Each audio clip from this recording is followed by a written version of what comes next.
journalistes sont allés voir Carla Bruni pour lui poser la question de l'éventuelle candidature de son mari en 2017. Et à la grande surprise, Carla leur a répondu ceci. « Nicolas fait ses choix comme il veut.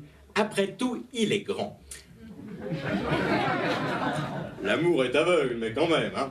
Enfin, en cas de candidature, Carla a assuré qu'elle soutiendrait Nicolas, preuve d'une solidarité entre les personnes qui manquent de voix.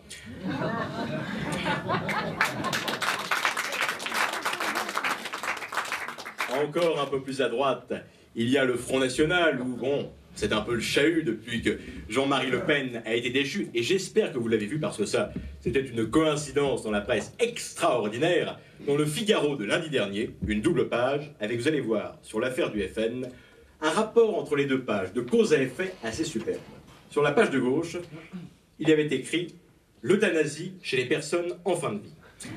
Et sur la page de droite, qu'est-ce que Marine Le Pen va faire de son père?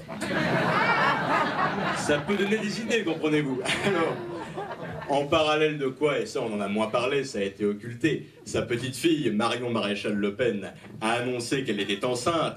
Donc, si vous voulez qu'on résume un peu ce qui se passe au Front National, d'un côté, Le Pen a perdu son bâton de maréchal, et de l'autre, Maréchal Le Pen a pris un coup de bâton.